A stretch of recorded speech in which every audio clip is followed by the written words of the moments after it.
back to my channel. I know I haven't put out content in the past like 5 to 6 days, and I do apologize for that. I am just trying to find my feet with e-learning and juggling school and YouTube, but I am back with yet another video, and I will try my best to be consistent once again. So I asked on my Instagram what you guys would like to see on my channel, and a lot of you spoke about natural hair myths and natural hair mistakes. So in this video, I am going to be speaking about the top 10 myths that I found that we believe in the natural hair community, or that we are told by society, or that we grew up believing. Wherever you might have heard them, they are myths. So I'm going to be discussing those, and yeah, I really hope you guys do enjoy this video. Okay, so the very first myth that we're going to speak about is braids make your hair grow, or protective styles make your hair grow. This is absolutely not true.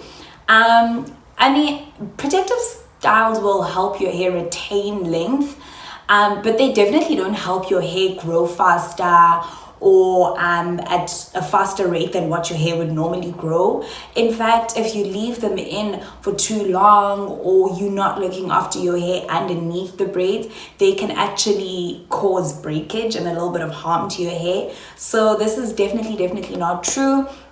I know this because when I started my natural hair journey, like I said, some of these myths, like, we grew up believing, or we were told once upon a time in our lives. But I know this because in the very beginning of my natural hair journey, I believed, wow, okay, if I keep braiding my hair, my hair will definitely grow. Which, I mean, it didn't work out too well for me. My hair didn't grow any faster, to be honest. Like, I would have a growth, but that's just my hair growing at its normal rate. So yeah, this is a myth that I think is the most believed in the natural hair community, whether you're just starting or yeah, at some point we all believed this myth. So yeah. And the second myth is that oils moisturize hair. Okay, so what the heck do you mean? No, so what I basically mean is, the key word in this myth is moisturize, right?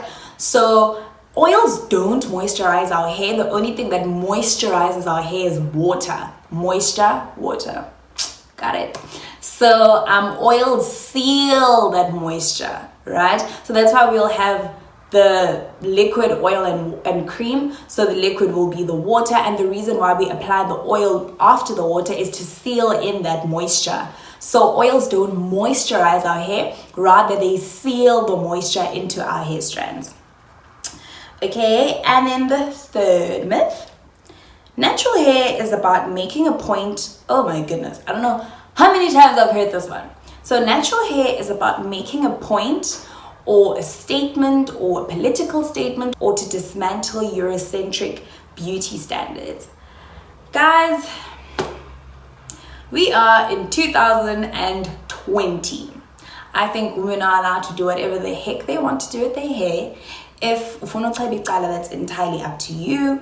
If you decide to go natural, I do not think people go natural to prove a point to anyone. You go natural because that's what you want with your hair, that you are allowed to make decisions on.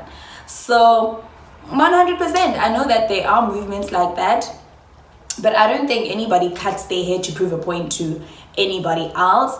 Whether you go natural or you're a relaxed girl, it doesn't mean you love yourself any less. So if you choose to relax your hair, that doesn't mean that you don't love yourself, or you don't love your hair, or you don't love the way your hair grows out of your scalp. People have different reasons for doing different things and for wearing different hairstyles. And then the fourth one is heat damaged can be repaired. So this one, I think, is probably the most asked in my DMs on Instagram, because I think people want to go natural, but without the admin of having to cut your hair or to transition, you know. And we also grew up believing that, I think, an afro is still perceived to be just big hair, right? Which I don't blame anyone. Like back in the day, they used to perm their hair. I just can't think of the celebrity, but Michael Jackson had one, I think. I'll find a picture. But those huge poofy afros, but they were chemically treated, right? So I think that's where this one comes from, that you don't have to cut your hair to grow an afro. You can just stop relaxing. And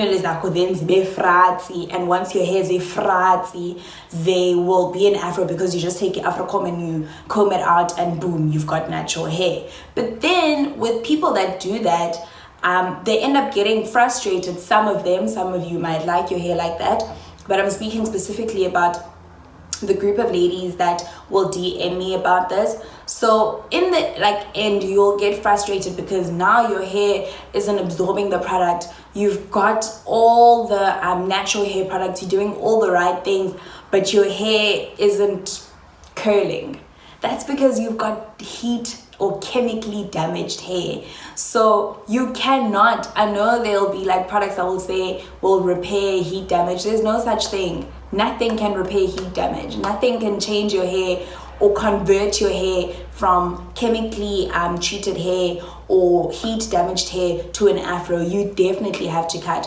Whether you choose to do the big chop or you choose to transition, at some point you will definitely have to chop the heat damaged or the chemically damaged hair off.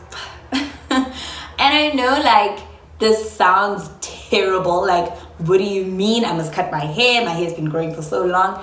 Come on guys, it's just hair. Like it definitely grows back, and once it grows back and it's healthier, you will definitely be more appreciative that you actually took the decision to cut your hair, I think. Okay, and then natural hair is hard to manage. I don't know how many times I've heard this. Like this myth, I think, is probably the reason why a lot of people don't go natural. Like and that's okay. Like listen guys, like you don't have to. I think this is one of the reasons why a lot of people don't go natural, because they're like, yo, Z wash day, Z lock method, Z treatment, Z don. You know, there's a lot that, I mean, it looks like a lot, but once you get used to it, Z protein treatment, like, it really does sound like a lot.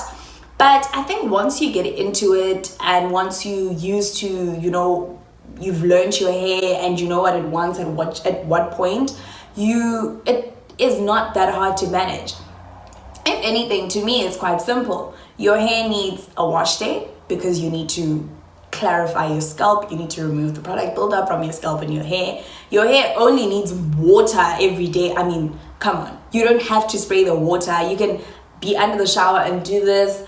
That's like a daily thing. So it's not like you have to do the lock method or the wash day routine like every single day. It's like once a week or twice a week, depending on your hair and your hair regime. So I don't think it's that hard to manage, but I don't think it's hard to manage at all. I think the only thing that's hard is finding your feet in the whole natural hair thing and how to look after your hair. But once you go through the trial and error and you know the basics, you know the lock method, you know that your hair needs water daily, you know to co-wash, you know to deep condition your hair, you know at some point you have to protein treat. I mean, that's not too much to remember. I don't think it's too hard to manage. But this is like, it sounds like a lot, it sounds like an information overload. But once you get used to it, I really don't think it's that hard. Okay, and the sixth one. Hey, I don't know who told us this. Like, I think actually at some point in my life growing up, like Pele shampoo, they would definitely wash my hair with dishwashing liquid.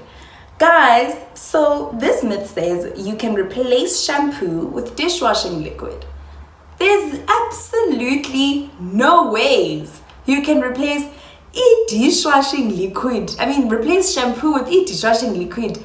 Guys, it is a detergent. It removes grease from dishes. So there's no way you can replace shampoo with dishwashing liquid. Firstly, they have totally different ingredients in them. Dishwashing liquid is meant to remove grease and grime from dishes. So you can just imagine what it will do to your hair. Not only will it strip your hair of its natural oils, which with curly hair, the sebum from the scalp takes quite a while to travel down to the ends of our coils. Now you are stripping your hair of its natural oils using dishwashing liquid, but they have very different ingredients. So a dishwashing liquid has very strong ingredients because it's a detergent, right? So it's meant to remove the dirt from dishes. And shampoo is a lot kinder to your hair. It's meant for your hair. Obviously, the shampoo that we use with natural hair must be free of sulfates, free of parabens, and free of silicones. I will do a video explaining why I say that. I don't want to make this video too long. But whenever you're trying to find a shampoo, it must be free of those 3 ingredients. So anyway, if you think of it this way, dishwashing liquid, when you're washing the dishes, it removes like the toughest of grime. Like think scrub like imbiza, and you're putting that onto your hair. Are you serious? No way. No, it is a myth. You definitely can't use dishwashing soap on your hair, like at all. It will strip your hair of its natural oils. It won't clarify your hair, I don't think. Instead, I think because it's so harsh on your hair, I think it might even trigger dandruff, because it's not meant for hair. It's meant for dishes. Detergents belong in the kitchen, not in the bathroom with your hair. Alright, and then number 7, natural hair doesn't grow. Natural hair grows, like this is definitely a myth. But because our hair grows in coils, it's really hard to kind of monitor the length or the growth of your hair unless you're like pulling it out like this, or you stretching your hair often, which is also not that good, by the way. But that's the only way that you'll see that your hair is growing. Natural hair definitely does grow. It does grow a lot slower than other people's hair, but it definitely does grow. Our hair just doesn't grow as fast as other people's hair. Right, and then this one, water will dry out your hair. So this one comes from, I think, growing up. And you know, relaxed hair and natural hair have different textures. If you've just relaxed your hair, sweetie, you know you are not going near water. You are not going to swim. You are not going to be anywhere near people that are swimming, because they cannot splash that hair, okay? But with natural hair, our hair loves water. If anything, your hair needs to be exposed to water every single day, because that's the best way to moisturize your hair. It's the best way to moisturize your hair, okay? And then the 9th one, expensive products are better. Myth. That is not true. Definitely not true. And I think a lot of people believe this. I know I did when I started my natural hair journey. Look, I'm not saying expensive products are bad, but what I'm saying is just because a product is very expensive, it doesn't mean that it's better than more affordable products. You need to really know what's good for your hair and which reasonably priced products will work for your hair. And there's many on the shelves that you can get and that are very affordable. I have mentioned quite a few on this channel.